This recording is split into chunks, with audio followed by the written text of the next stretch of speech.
Hi class, let's take a look at problem 2G. Now remember that before you apply, in this case, the actual method of L'Hopital's rule, you have to make sure that you do have some sort of a format where we happen to have a 0 over 0 or infinity over infinity. If we don't have the situation, then the actual method doesn't apply.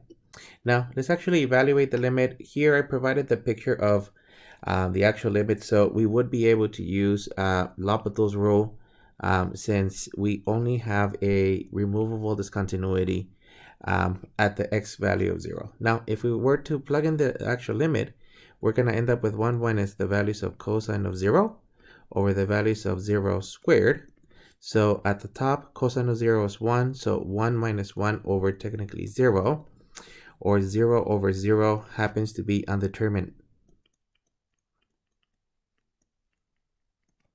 And in this case, this means that yes, we are going to be able to use L'Hopital's rule. So let me just label it as by L'Hopital's rule.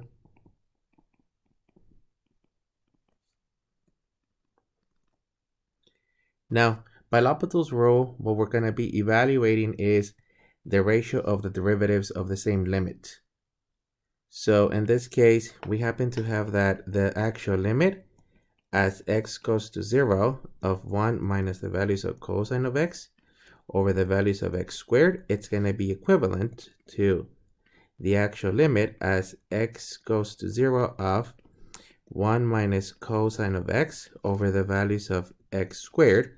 But now we're going to take the derivative of the top and bottom. And this actually gives us that we're looking at the actual limit as x approaches 0 of the derivative of cosine is negative sine, so we're just going to end up with a sine of x over the values of 2x. And at this point, we check to see if we can evaluate the limit. We end up with the values of sine of 0 over the values of 2 times 0, which in this case, this is 0 over 0, and it happens to be undetermined again.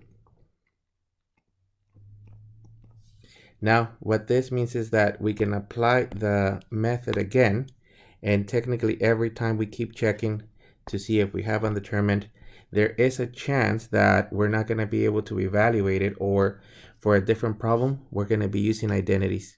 So at this point, I'm just going to say that this is equivalent to the limit as x approaches 0 of, and we're going to take another derivative.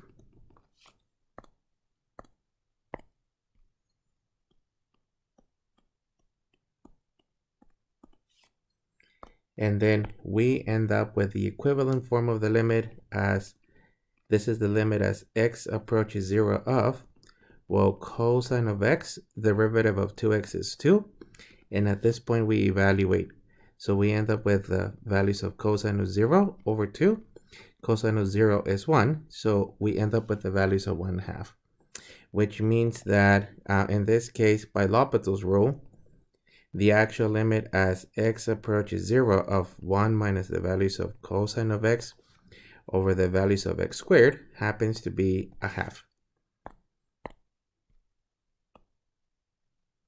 Now, as you're applying the method, you do have to check once again from the beginning, and that's what we did up here, that the actual technique applies. Once you verify that it applies, then quote it at least once. And what this is actually doing is letting us know that we're going to be evaluating the ratio of the derivatives. And then every time that you actually evaluate it, you're supposed to check to see if you do have an undeterminate form. So in this case, the first application of the method gave us another undetermined, and that allows us to take another derivative, and this actual process could continue. So you also have to check to see if there's identity limits. In this case, if we're looking at the actual graph, we obtain algebraically a value of 1/2, which actually matches to the coordinate point of, well, 0, 1/2 for the graph of the actual function. That's actually it for this one. And once again, the most important part of the method is that it's only going to apply if we happen to have a undetermined case.